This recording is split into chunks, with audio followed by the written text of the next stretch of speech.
Et bonjour à tous, on se retrouve aujourd'hui pour le quatrième jour de l'Advent of Cyber 2023 sur TryHackMe.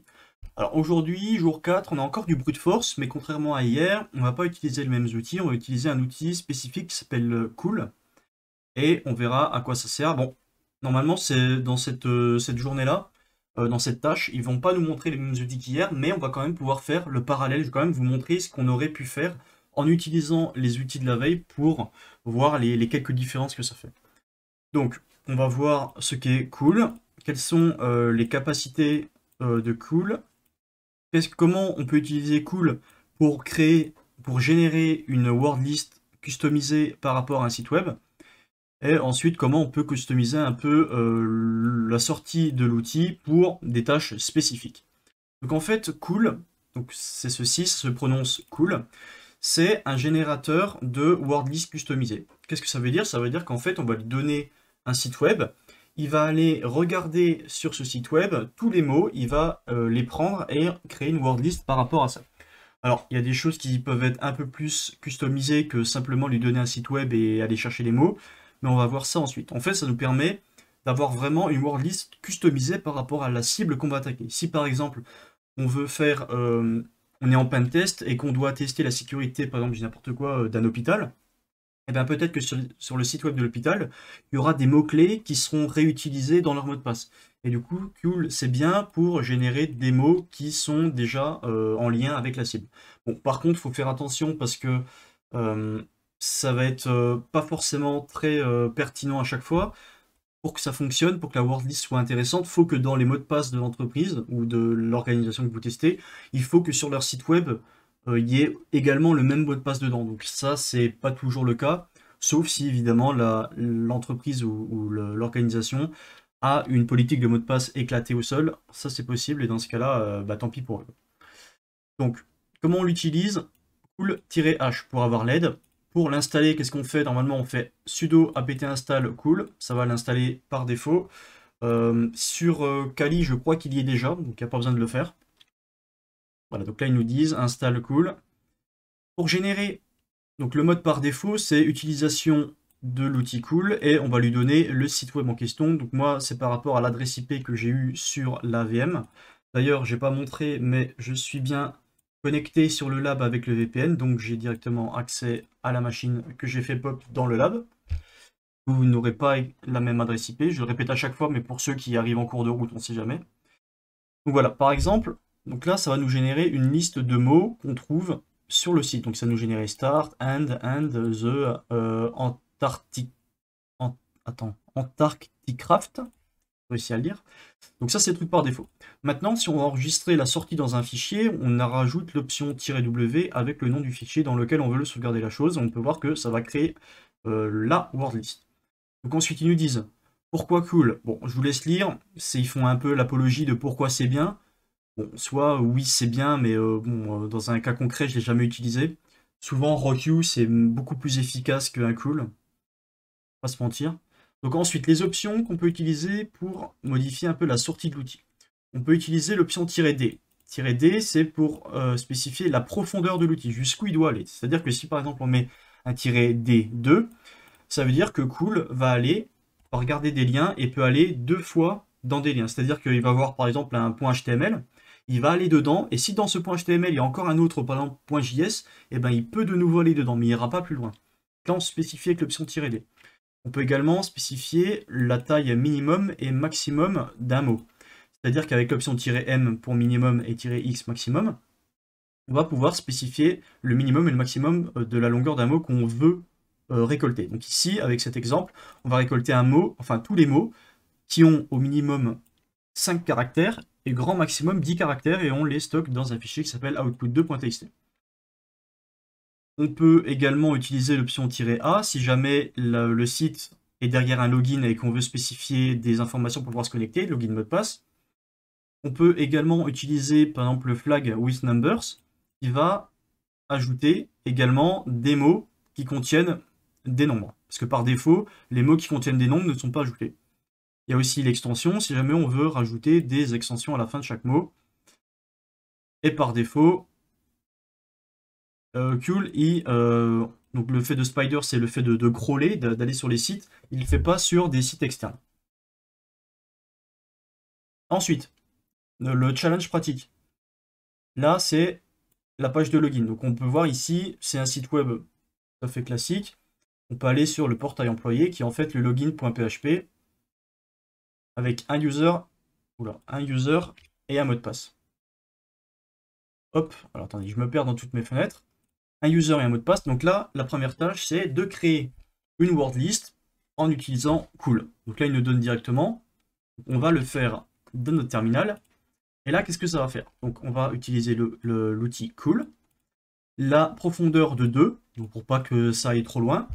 On veut minimum 5 caractères, des mots de 5 caractères, donc ça veut dire qu'on n'a pas de maximum. Donc il peut y avoir des mots allant de 5 à 50, 60 caractères, il n'y a pas de limite. On écrit ça dans un fichier qu'on appelle password.txt. Notre cible, c'est l'adresse IP là. Et on va également spécifier qu'on veut tous les mots qui contiennent des nombres.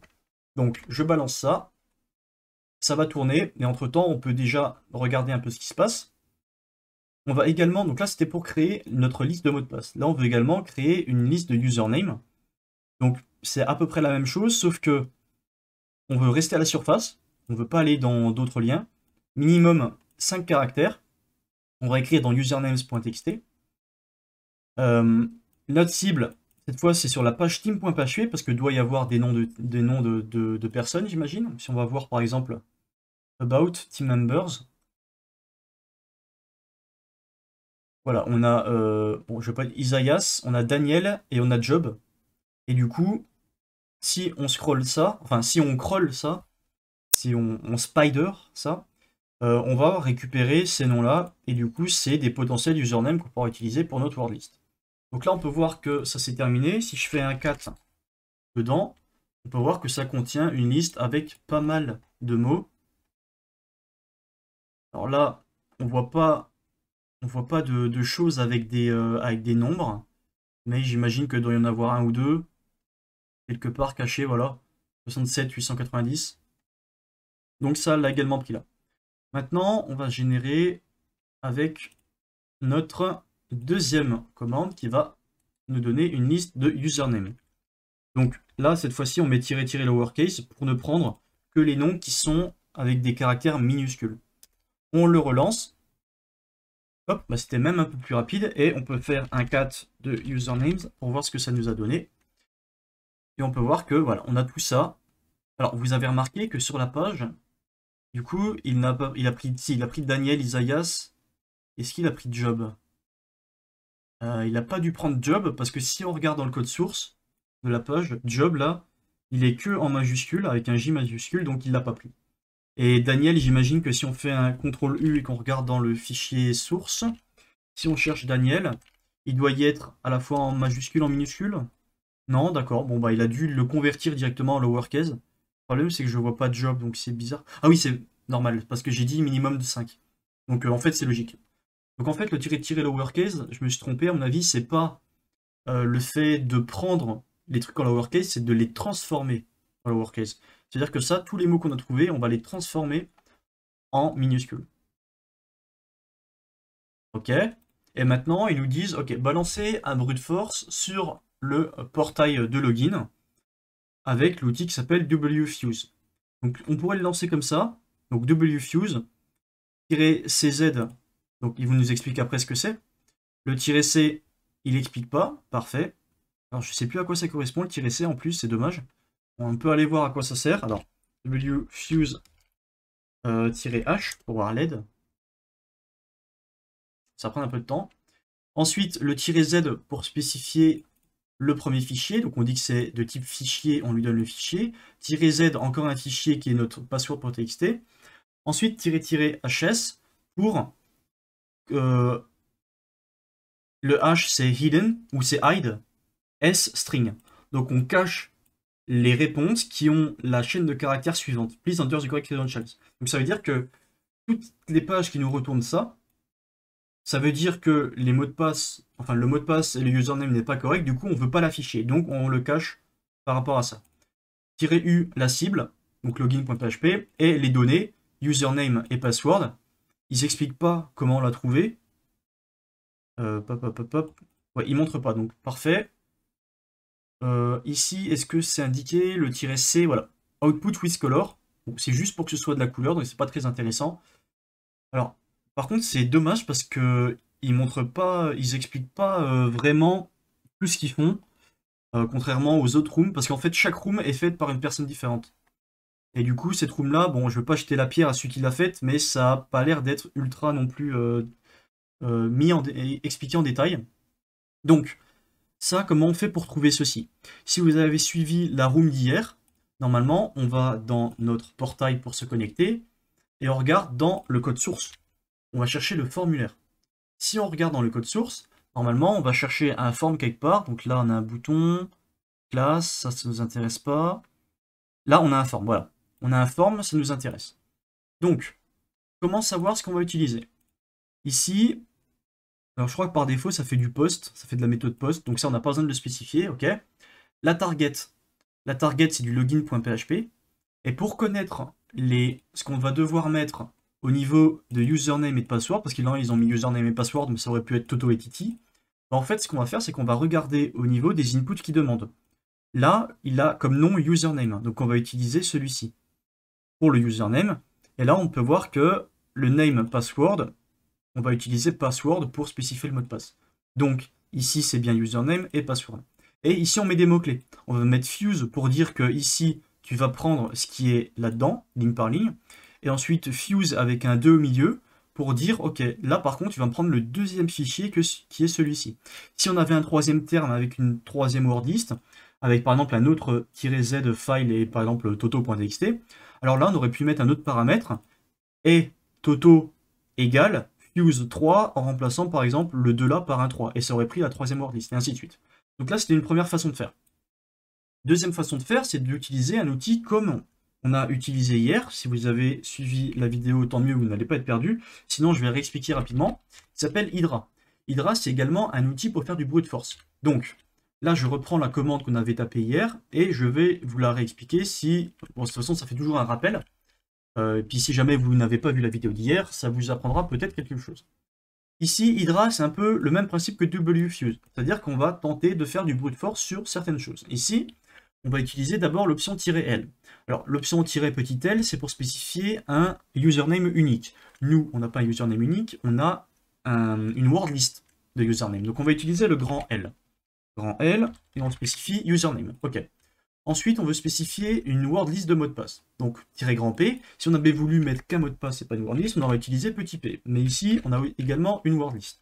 Donc, on va faire grand P avec notre word list password.txt.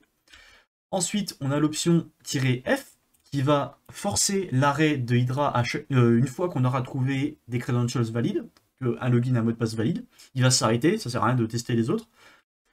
On va spécifier notre cible, donc là ça a changé, ce n'est plus ceci, mais c'est celle-ci. Hop, on est en méthode post. Pourquoi? Parce qu'on a vu avec dedans le formulaire, on voit bien que c'est la méthode post, donc on spécifie la méthode post. Et on va spécifier la target. La target, on voit que c'est du login.php. On voit que l'action, ça redirige bien vers login.php, donc c'est ça qu'on veut target, on est bon. Ensuite, on spécifie les noms qu'on va donner. Donc là, c'était celui d'hier, c'était pin, mais si on regarde dans le code source, nous on veut le username et le password. Donc l'input username, son nom c'est username, et l'input du password, son nom c'est password. Donc ça c'est assez simple, on va copier ça, on va enlever pin, on va le mettre, et on va changer de mot-clé également. On veut dire que moi maintenant, alors je vais mettre password est égal à ça, et pour le username, c'est un peu le même principe que pass, c'est le chapeau, l'accent circonflexe, user, accent circonflexe. Qu'est-ce que ça veut dire? Ça veut dire que en fait, le username, tu vas remplacer chaque terme de la word list username ici. Et également, tu vas remplacer ça par chaque terme du password. Le message d'erreur, comme avant, c'est pas access denied, c'est le même que celui-ci. C'est please enter the correct credentials. Donc là, c'est le même principe que cacher la chaîne de caractères suivante. Nous, on va dire si jamais le message d'erreur, alors non, si jamais le message d'erreur c'est ça, eh ben tu considères ça comme étant une erreur. Le "-s c'était pour spécifier un port par défaut. Nous, c'est le port 80, donc on va l'enlever, il n'y a pas besoin. Et le tiret 64, ça sert à quoi? Ça sert à lancer 64 threads pour que ce soit beaucoup plus rapide. Ok, on est bon. Ensuite, deuxième option, comme je vous l'avais montré hier, là on a regardé dans le code source pour voir les choses. Mais on aurait pu faire de manière un peu plus simple. Donc par exemple, je vais tester admin. Je mets mon Foxy Proxy en route pour que Burpsuit puisse l'intercepter. Et on va utiliser du coup Burpsuit. Burpsuit, qu'est-ce que c'est? C'est un outil qui sert de proxy web et qui va nous permettre d'intercepter toutes les requêtes qui sont faites entre nous et le serveur. Donc là, par exemple, je suis en interception. Je dis, ok, je me connecte avec admin, je submit. Et là, hop, Burpsuit, il a intercepté la requête. Et on voit quelles données sont envoyées. Donc là, on voit que c'est bien la méthode post, que c'est fait à la page login.php. Donc, au niveau de nos informations, là, on est toujours bon. Et on voit qu'il lui envoie username et password. Et comme ça, on est sûr du format qu'il envoie. On a juste à remplacer après dans notre chaîne par ça et ça, au niveau d'Hydra, comme on l'a fait ici, et on est bon. Donc là, c'était une autre façon de vous montrer comment faire, mais au lieu de regarder dans le code source, directement regarder avec un outil comme Burp, c'est beaucoup plus simple. Et c'est plus rapide, surtout qu'on en a beaucoup de code source, qu'on a plusieurs formulaires et qu'on ne sait pas regarder. Là, c'est assez simple, on fait un -f form et on tombe directement dessus. Mais si jamais on n'avait pas l'occasion de trouver ça aussi facilement, une petite requête avec Burp, ça passe toujours bien. Donc je lance ceci et on se retrouve une fois que c'est terminé. Voilà, donc il a trouvé le mot de passe. On a vu que username c'était Isaias et le mot de passe c'est happiness. Donc on va pouvoir se connecter sur le panel admin. Donc ça on quitte. Alors le username c'est ceci et le mot de passe c'est, hop, je vais réussir, c'est happiness. Happiness, je le mets, je submit. On arrive à rentrer sur le site et on est bon. Du coup on peut lire les mails, on peut lire pas mal de trucs, message content ça on s'en fout. Ah, et ça nous intéresse. Okay. Donc tout ce qu'on cherchait c'est le flag. On a le flag, on a terminé la room d'aujourd'hui. Alors pas tout à fait, il faut encore répondre aux questions. Donc le flag c'est ceci. Le username c'était Isaias et le mot de passe c'était happiness avec une majuscule. Donc là on va rentrer notre username, notre mot de passe. Hop, copie. On le rentre. Submit, c'est correct. Et on a terminé la room d'aujourd'hui. Donc voilà, j'espère que vous aurez appris des choses. Si vous avez des questions, n'hésitez pas à les mettre dans les commentaires, on est là pour y répondre. Le petit pouce bleu, ça fait toujours plaisir. L'abonnement pour être au courant des prochaines vidéos. Et on se dit à demain. Allez, bye bye.